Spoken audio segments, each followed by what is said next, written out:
Hi, this is Phil, and I'm here to tell you all about the Capes and Lunatics Patreon. Get early access to all of our interviews, including the monthly Chichester chats with writer and comic book legend D.G. Chichester, new episodes of classic Capes and Lunatics shows, including The Quantum Zone, This, That, or the Third, and many, many more specials, all completely uncensored. Access starts for $3 a month, full video when you pledge $5 a month. Check out the link in our show notes or go to patreon.com/capesandlunatics. Hope to see you there.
Hello everyone, welcome back to another episode of the Capes and Lunatics. This is a big one. I am joined by a legend of the comics industry, Miss Ann Nocenti. How are you, ma'am?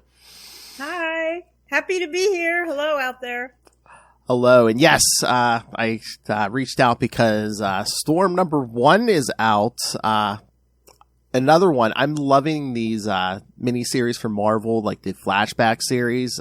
These are great, and I assume I'm always like, well, how do we get more of these? I'm sure you'll say, write in or, vote with your dollars, right?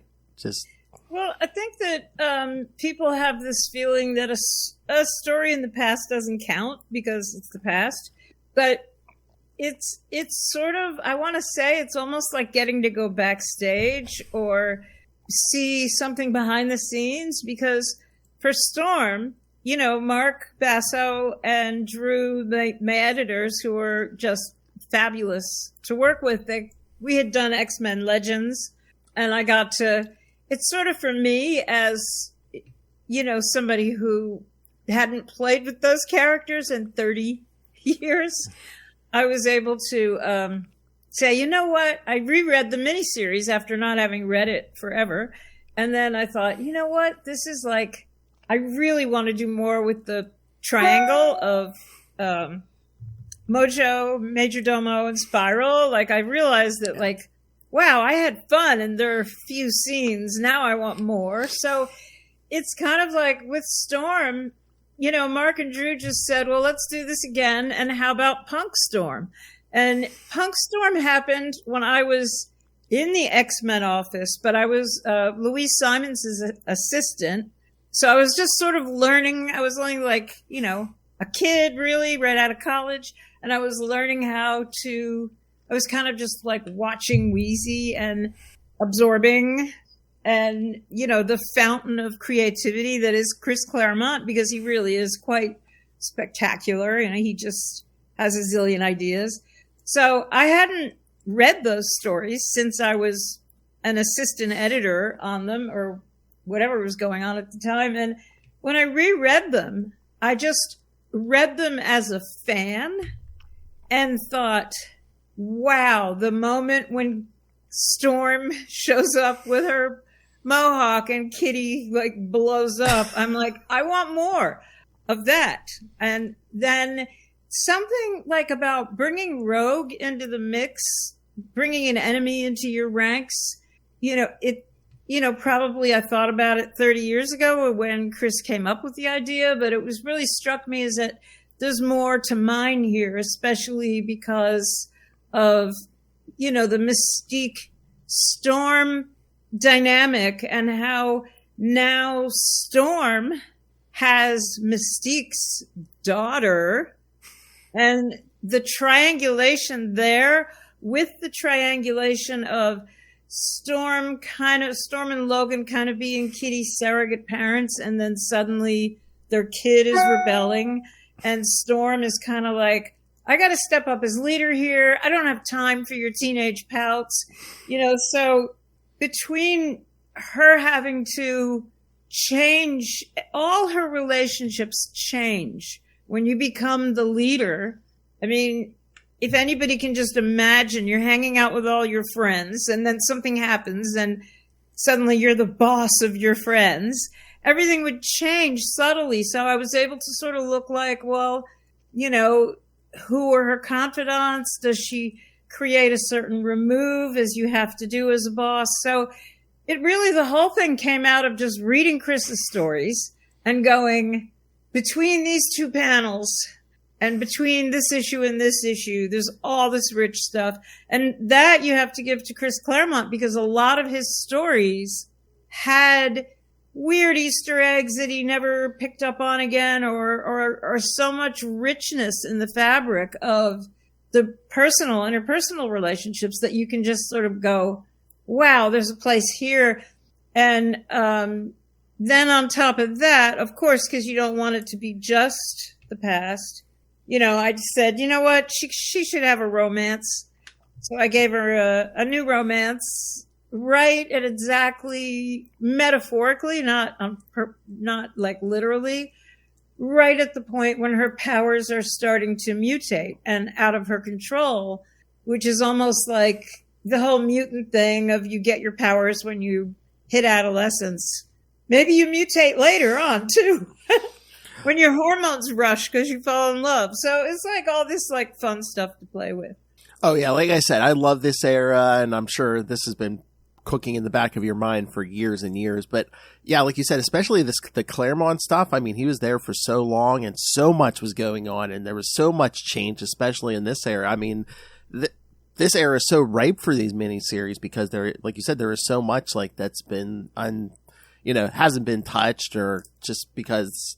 Yeah, and actually, it's not at all something that's been brewing in my mind for years. I kind of like, because after I left Marvel in the 80s and moved on to be a journalist and a filmmaker and all kinds of other stuff, I didn't, nothing was really brewing in my mind. It was really just rereading those issues 30 years later. And I was able to put myself as a fan, literally, like be a fan and go, wow, So the other thing is that like telescoping time is also fun, because it's like 40 years ago is kind of 4 years. Mm-hmm. If you figure every decade is a year. So in, Kitty's 13 or 14 in this story, whereas now she's maybe 21, maybe she's of legal age, I don't know. But so they're really, you have to place them early in their careers. They're young, they're still making mistakes, but it's really only 4 years later, even though it's 40 years of stories. So you have to kind of telescope time, and there's all kinds of sort of fun things to do. There's no internet, but there was a kind of thing in the 80s called, CompuServe and different, like the beginnings of computers. And so, you're like, okay, let's give Kitty a computer to do her sleuthing on. And then you look at what I did was I Drew and Mark sent me a bunch of current X-Men so that I could see, wow, Storm is now like this superstar, and I could say, and Kitty is now Kate Pride. And so you look at you kind of concede the future in the earlier stories. So that's a lot of fun. Oh yeah. I'm sorry. It's just interesting.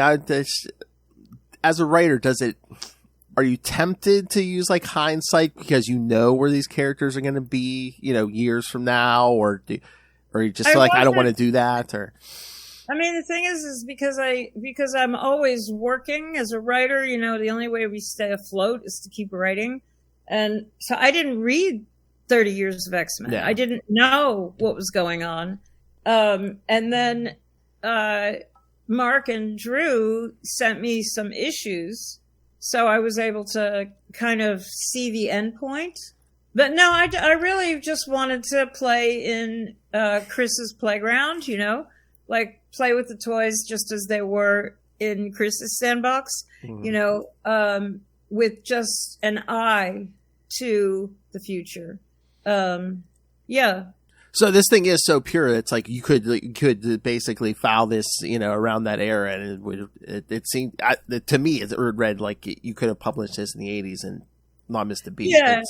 Yeah, I mean, and especially the two artists are so great. We have Sid Cotien, I don't know if I'm saying his name right or wrong, and Geraldo Jorges.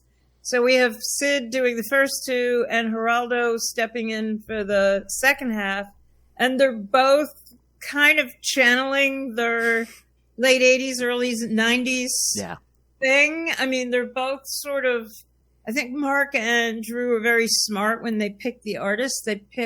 They probably didn't want too much of a modern designy artist that would be so much of this current era. So it's just exciting, fast moving, comics like they were. And in fact, even the opening is an 80s opening. In the 80s, you had to have establish all the characters using their powers right in the beginning of the story for the new reader. And I respect that 80s sensibility because I had all these other mysterious, weird, eerie ways to start the story, with Storm's powers mutating. And then I went, you know what? Just go 80s style. Just go classic, introduce characters actively through use of their powers, which was one of our directives back then. Yeah, I mean, that does remind me of Claremont to be like, oh, okay, open up. Oh, here's Wolverine. He's the best description. The best there is of what he does. And does. And I find it interesting too that it's like, this is Storm's book. So it's like we can't, that big fight in the beginning, it kind of shows us kind of how she views the X-Men, at least in a battle situation, just to basically okay, put this one here against, just her strategic mind. Yeah. Everybody has a strategy, and I think, Cyclops was also kind of a strategic leader, but other leaders are, and it's also the contrast, Mystique is obviously not much of a leader. She just almost doesn't really care at all about her team. She just tosses them into the mix, and then so I think it was also to do with a bit of a contrast between, because Mystique goes all the way through the series and becomes a big player. And so, but she has sort of this disdain for her own Blob and Avalanche and, Pyro. I think she thinks they're a bunch of idiots or something, Well, yeah, I mean, she doesn't love her team other than Rogue. She doesn't love, it's not like the X-Men. So I wanted to make that both for the Rogue switching sides, most importantly, yeah, of course, switch sides. Yeah, because like you said, Storm and Wolverine kind of act as Kitty's surrogate mother and father. Storm, sees her team as a family. You could tell Mystique is just this is a job. These are my employees, and just do what I say. Yeah, and that's even when Logan says still working for chump wages. That's he's yeah, I bet she's not even paying you much. Mm-hmm. And and what is it? Mystique just lying to Rogue or to whoever why they're doing this. It's no, they get paid. No, there's no grand thing. They're just getting paid. And just Wolverine threatening Pyro. Oh yeah, with the whole chump. That's where the chump change to the line comes in. Yes. But yeah. Again, I love this, it's set in a great time period, and I love we get that actual, this takes place around what issue 176. So they gave you the time, your editors gave you what time period to put this in? Yeah, I think they just were basically Punk Storm. Yes. She's just become the leader. And I think I could have pitched something else. I could have pitched Storm on a solo adventure, on the road. There were moments when I thought, hey, she's just on the road alone. But, I think her relationship with Kitty and that the Rogue's introduction into the team, it just it was too intriguing for me not to do those two fun moments. So I kind of like decided nah. And then also just to give her a romance, and she's a weather elemental. And Mark sent me a Storm miniseries. I'm going to blank on who wrote it. I'm such an idiot, but it was so good. It was just like, what was it called? It was like, it really explored, because my pitch to Mark was like, what if we explore we kind of layer a little bit of current climate change on it and explore like, what are the ramifications of, pouring rain here? Do you cause a drought there? And he was kind of like, well, that's been done, but do it anyway. And then he sent me this miniseries that was just so beautiful. I can't believe I can't remember. We'll have to look at it. I'll look it up and send you. Okay. And yes. It was just, it kind of dealt a little bit with that notion of, are there repercussions? So obviously there can't really be repercussions because she can't be Storm anymore. Mm-hmm. But, for a while we can explore that. So. Yeah, that's the one thing I was pleasantly surprised about, because I thought that was what this book was going to be, is just her on her own. But we did get so much with the X-Men also in the beginning, so it was kind of like a happy mix of both. Her as a team leader and as a woman on her own. Yeah, so she goes off with because she's falling in love and her powers are mutating. Mm-hmm. She does go off, but the X-Men stay through the whole series. That's good. How many issues is this? 5. Okay, 5. I guess I'll have to be enough, because I was going to say that's not enough. And then the teen rebellion with Kitty getting her tattoo. So yeah, I mean, she's like, you can change your outfit, I can change my outfit. It's sort of like, it's so. I mean, again, it's all Chris Claremont. It's like I'm almost like channeling Chris. And, if Chris had more issues to explore that moment. But when you're doing a monthly, you just have to kind of gallop ahead to the next villain and the next scenario and the next whatever. Yeah. So, and I love how, even though, I can't really remember, because I haven't read those stories in forever. I can't really remember what Kitty and Rogue's relationship was, but I'm sort of thinking, if Kitty's going to have a rebellion of all the X-Men, Rogue's the one who'll be like, they don't trust me, they don't like me, I'm the villain, but at least I can go do these girl bonding with Kitty and I can go be bad with her, so they're kind of like partners in crime. Rogue is just desperate for some love from the X-Men. Mm-hmm. It's missing Mystique, obviously, and Destiny. Those are her parents. And so she's kind of ripe to make false moves. Like,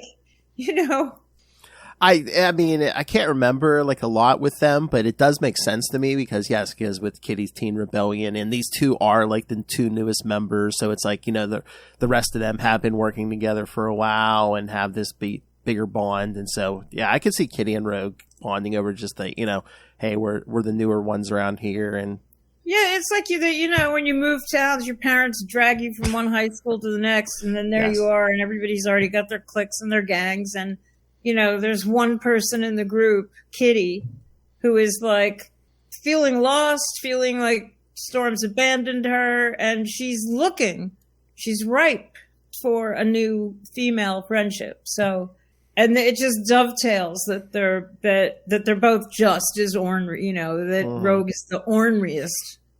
I mean, she couldn't have gone to town and gotten a tattoo with any of the others. They would have been, don't do it. Yeah. I mean, is it possible after this, would they let you spin off another miniseries out of this? Like, oh, hey, what were Rogue and Kitty up to while Storm was off doing whatever? It's funny because, I've spent a lot of time in the South, and I kind of know the kind of wonderful sort of roundabout storytelling of Southern it's like one of the great things about my Southern friends is that they like shaggy dog tales and they like metaphor and they like telling a story about this as a way to give you a point about that. And, you know, when I was writing Rogue, I was doing the best I could to channel my Southern girlfriends. You know, I even had one girlfriend. I was like, okay, read all Rogue's dialogue and tell me if you'd say this or not. And she'd go, oh, I'd say that. I'd say that. Oh, I wouldn't say that. And I just cut the line, you know.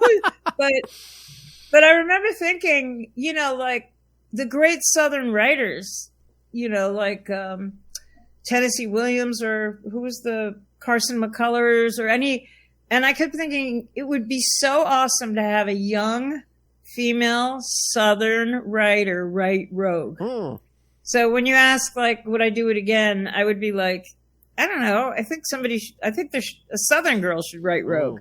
Somebody who just already speaks. Because, you know, in writing comics, you have to do all these different dialects and patois, and you're an imposter. You know, you're like, okay, I'm going to pretend to be Southern, you know, and okay, I'm going to pretend to be German. Okay, I'm going to pretend, you know, to be Storm.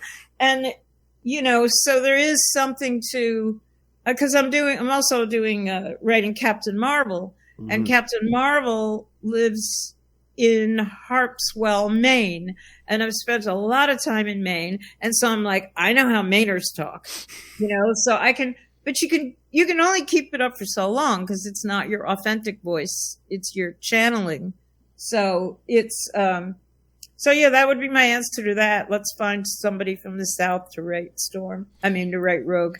Yeah, I think this era would be interesting because it's like she is trying to, you know, become a hero, and it's like, how do you prove after working with Mystique and her group? How do you prove yourself a hero? What's that journey like, especially in the early days? Because again, there's so much in this era. Because as hard as it is to believe, we only had one X-Men book at this time. You know, now you have so many X-Men books. But back then, there was so much untouched because we only had one X-Men book. Well, yeah, except that there were. I mean, by the time I was the editor, we had a Kitty Pryde miniseries. Yeah. Oh, yeah. We had with Wolverine. It was Wolverine and Kitty Pryde. We had,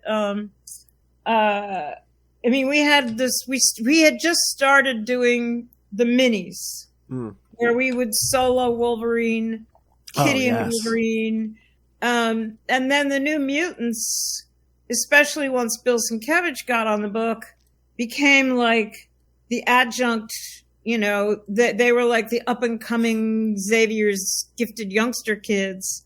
So you had that. And then there was, of course, there were a couple others, X-Force and X-Factor. Oh, yeah.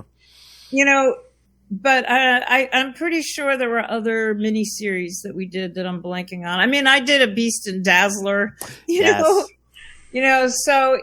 You're right. For a long time, there was just one X-Men book, but because the sales were going up and up and up and up and up because of Chris, you know, Chris was just like bringing in new readers, and you know, his operatic yet interpersonal. It was always interpersonal and then boom opera, then interpersonal, then boom opera, and it was so compelling that the sales were just like whoop, you know. And, you know, and then I left the company in like 1990 or something like that, you know. But yeah, I mean, yeah, I remember the era of, Chris. And then for a while there, he was working with one of your former partners in crime, John Romita Jr. Oh, yeah. I love Johnny. Oh, yeah. I'd work with Johnny again in a heartbeat. I mean, he's a dream artist. It's just... But I think it's also the times, like back in those days, everybody was right in New York and in the offices and hanging with each other. And we had a softball team and we would all go out together and go to the movies together. And so, you know, me and Johnny would just, you know, riff on stories, ideas. I just ran into Johnny at a Comic-Con, and you know, we had done this story, A Beer with the Devil. Yes. That everyone like seemed to love, and because it was based on literally me having nowhere to go one Christmas and deciding to go to a strip bar because that's who I am, you know. And I just was like remembering that, and then Johnny reminded me. He said, we were out someplace having a beer, and I said, why don't we do a story where the devil meets God? And so he literally wanted it to be a beer with God. And that was the spark that started the whole story rolling. And then Johnny and I were both like, who would be in a bar on Christmas Eve with nowhere to go? And then, that story came out of just hanging with your artist. And a lot of times now everybody's digital. You'll never meet them. They live in another country and you don't have that kind of energy anymore. Often there's a language barrier. I'm working the Captain Marvel book. I don't know if you know the work of Paolo Villanelli. He's mostly done like Star Wars and that universe. Okay, I think I've seen. I may have seen some of his work. Yeah, he is amazing. He's like he's a dream to work with. It's like it's this kinetic, fast moving, and tender and beautiful all at once, and you can throw anything at him and he can do it, and it's just like, wow, so much fun. Yeah, I mean, that's what I was going to say. Is that the biggest challenge where it's like, yeah, it's nice with our new digital world that you get so many a variety of more voices, creative voices, but now is it harder that you're not in the same room? So you're like, you send like your notes or whatever, and you're like, is this artist are we going to click? Or are they going to get what I'm trying to put across? Or yeah, and there's often a lot of like language barrier, and and if you're not talking to people, like email really ruins communication, because people read the email and get it wrong and think something's going on that's not going on. The human voice and the human face, yes. it's like so powerful to be in real life with your co-creator. But so do I miss those days? Yes. But do I recognize that it is so much more efficient and also so much easier to embrace international artists? Paola Villanelli lives in Italy. Sid Kotian lives in Mumbai, India. Geraldo Borges lives in Chile, so, and it's been fun working with all three, and it's just not, it's not something that was possible before. But me and my one co-host, we were talking about that convention you were at with John Romita Jr. because once a month we talk to DG Chichester. We do a show with him once a month. He was there and he was telling us how much fun it was. So, it was so much fun. But plus, Dan Chichester, I don't know how to say his name, Johnny. We got to meet Charlie Cox. Yes, that's what he said, yeah. We got to meet Daredevil, and we were like, we're meeting Daredevil. And he was so nice. Charlie Cox is like the nicest guy. And then Vince D'Onofrio was just finishing up his panel, and his line was empty, and there was no one there. And I was with Chris Claremont and Johnny, and I was like, let's just go meet Vince, And they were like, Annie, no, you can't. Johnny is like so respectful and never wants to bother anyone, and I'm like, we're doing it. I'm doing it. Come with me. And then we just went right up to him, and we were like, hi, this is Chris Claremont, and me and Johnny, we did Daredevil stories together, and he knew exactly who we were. He was so happy to meet us. And he even was like, wow, if you ever want to get together and talk Daredevil. And we were like, both like, yeah. And then, but of course, like, nobody said, what's your number? But the funniest thing was, I love Chip Zdarsky. Chip Zdarsky is just so talented and hilarious. And he just is, he's so sly and humorous. And I've been loving his run. And he, me and Johnny created Typhoid Mary. Yes. Typhoid Mary just got married to the Kingpin. So I was able to say to Vince, in the comic world, you're married to me and Johnny.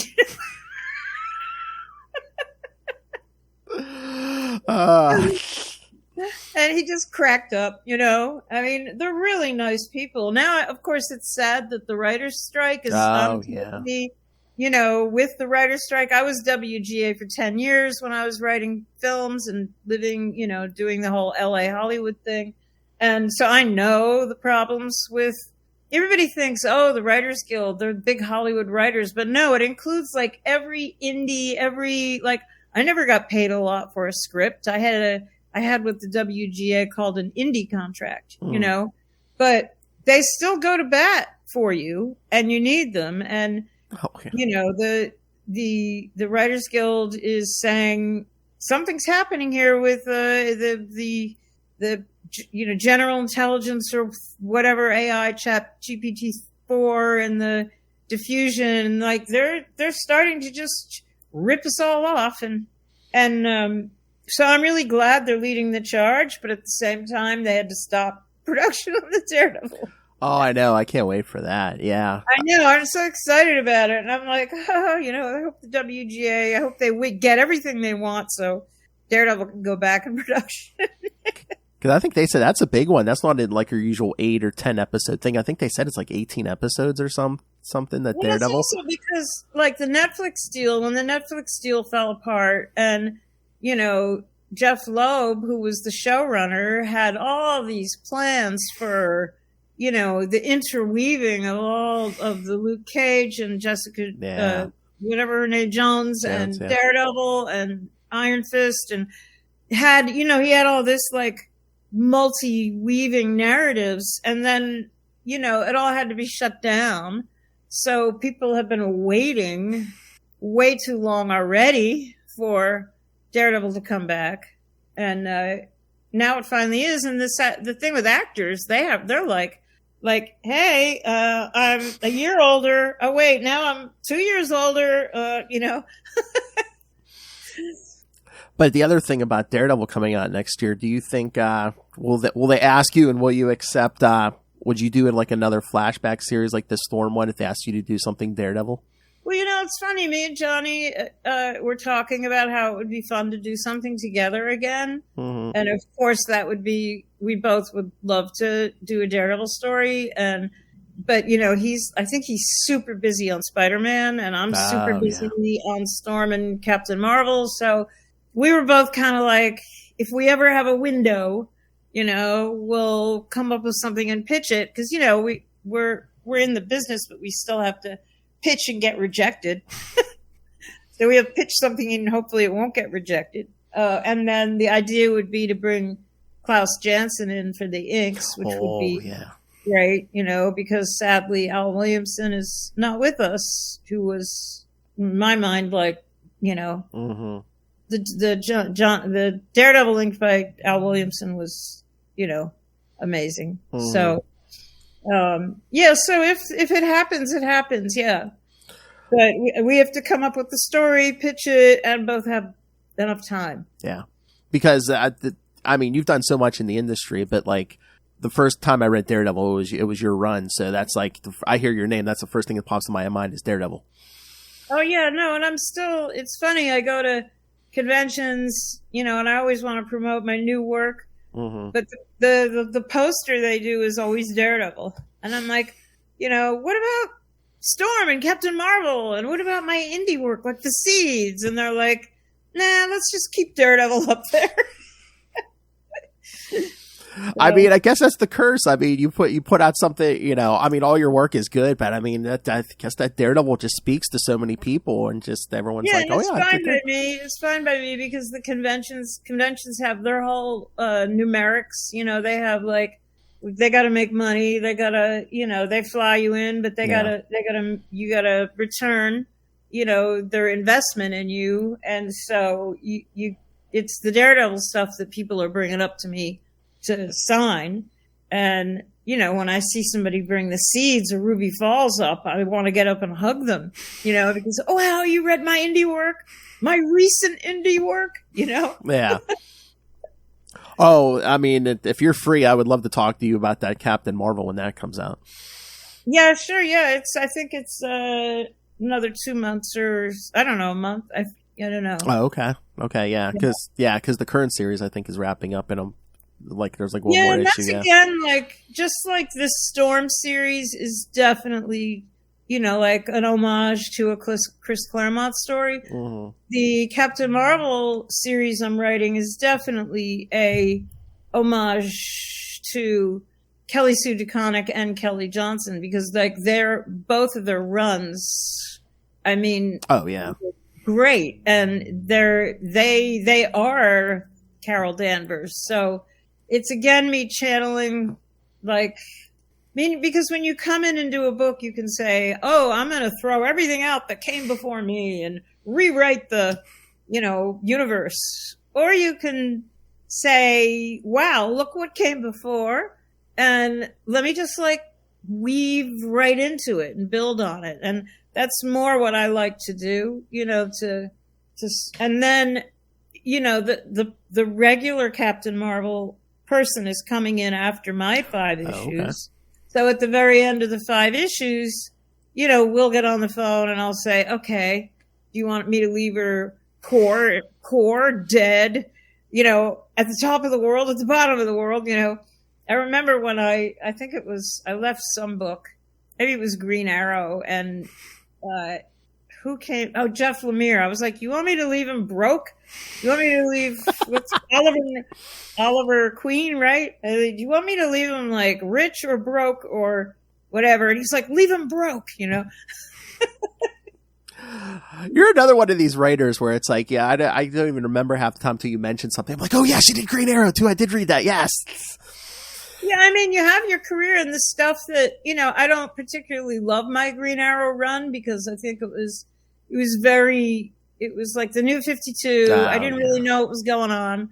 I'd been living in Haiti teaching film, for Christ's sake. I was like, had become from 10 years in Hollywood and being a journalist. And I was like, oh, wow, okay, yeah, I'll come back to comics. What's the New 52?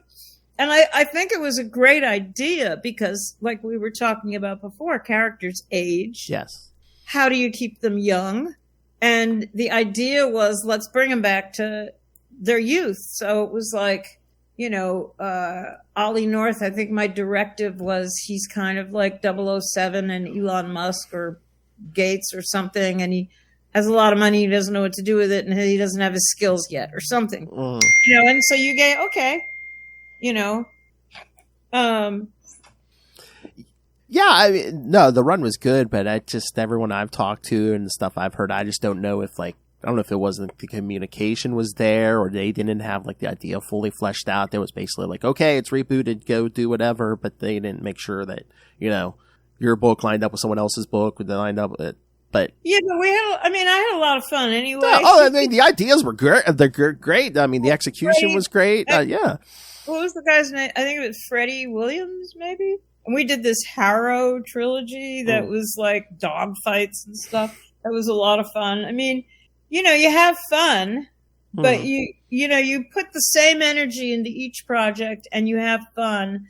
Some soar and some sink, but even the ones that sink, you have your like little mini pocket of fans. Mm-hmm. And they're so that's the beauty, is that there's something for everyone, Mm-hmm. And I always like to remember who was it? It was sort of maybe the Television or some early band that was like, we only sold 5 records, but everybody who bought one started a band. So, there's sort of like, there's that mentality of like, okay, I wrote a story, it didn't get any traction, it didn't seem to get much love, but then there's always somebody out there that's like, wow, I mean, like I said, I started reading Daredevil with your run, and I've read consistently up until until today. So I mean, you created at least a lifelong Daredevil fan in me. So. And perverted your mind and destroyed your brain. Oh, I remember the exact issue that was my first issue. It was that the first Blackheart issue. Oh yeah, yes, yeah. That was a lot of fun. But that's also the artist. It's like when you're working with someone like Johnny Romita Jr. Oh, yeah. You can say, what if we do a crazy, spiky, what if we, like, Johnny was the one who said, I don't want to draw Mephisto the way, like, just a guy in a spandex suit. He's the devil. And it's Johnny that came up with that insanely brilliant, like, the devil's fingers are everywhere. And in his Mephisto's fingers are everywhere. Mm-hmm. And it's like, that was to me so much better than just the spandex suit. And then we were able to kind of echo that with Blackheart and have him be this like spiky creature. Mm-hmm. But yeah, that's the artist. Like sometimes it's just that synchronicity of Johnny and I are both Italian Catholic kids. You know? Mm-hmm. Like it was sort of like that story could only have come out of just like Captain America came out of Kirby and Simon during World War II when, you know, and they wanted to punch Hitler. They were Jewish kids. They want to punch Hitler. You know, it's sort of like when two lapsed Catholics get together and do a book called Daredevil. I mean, it made sense to me because I think Mephisto even says to him at one point, it's like, oh, you wear my colors, you know, you dress as me. Yes. You know what? So. Yeah, I mean, that's the beauty of Daredevil. He's got that, you know, you can ignore the elephant in the room or you can address it. Like, you know, your mother was a nun and you wear a devil suit. Yeah. You were raised Catholic. Yeah, you dress like the devil. Yeah, yes. It's like, you know. Oh, okay. But just on a personal note, I have to ask you about one more thing before I let you go. I have another. Yeah. Today is Storm Press Day. Oh yeah, because it's basically like it's release day. Yeah, no. I was just gonna ask you any like interest in like maybe doing a series like this on Spider-Man, because I was just reading coincidentally before we even scheduled this rereading some of your Spider-Man recently, like the Mad Dog Ward stuff. Yeah. I mean, it's fun because back in the day, before the IP was valuable, you could do anything. Pre-movies, you could do anything.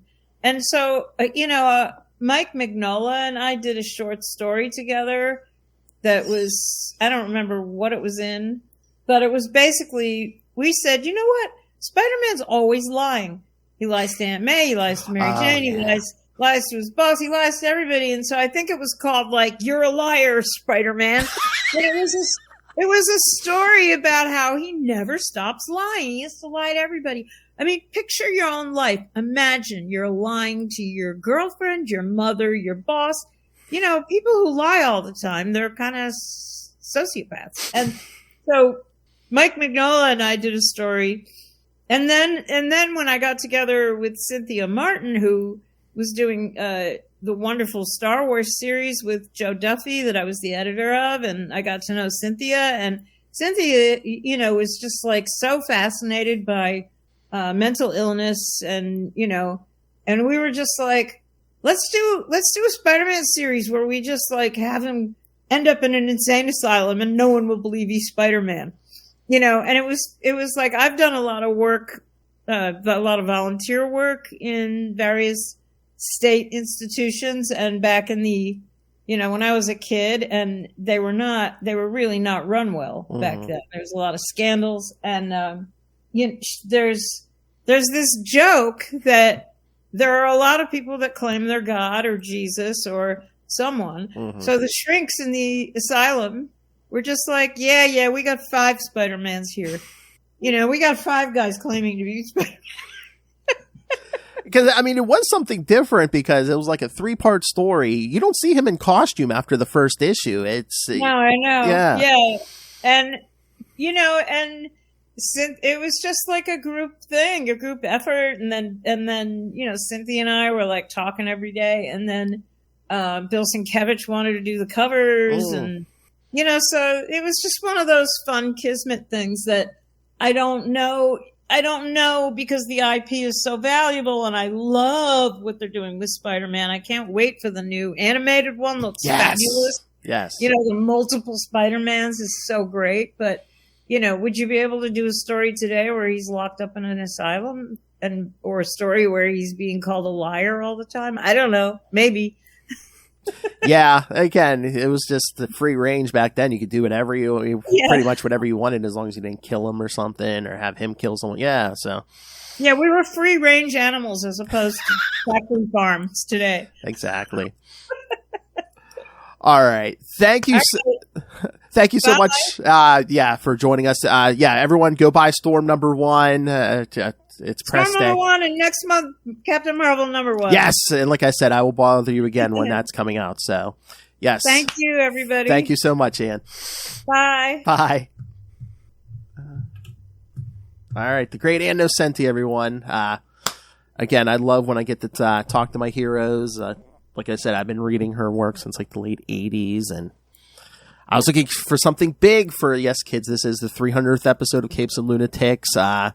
Lilith and nobody else could really join me because this was at a weird time which everyone was either at work or busy. So, but yes, I wanted a big interview for Capes and Lunatics episode 300. I think I hit it, and I scored a big one. Miss Ann Nocenti.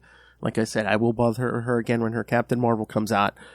All right, kids. So yes, send me, what are your favorite Ann Nocenti stories? Or, hey, if you're a comic creator and you want to do an interview, always email me, capesandlunatics@gmail.com, or call the voicemail 614-382-2737. That's 614-38-CAPES.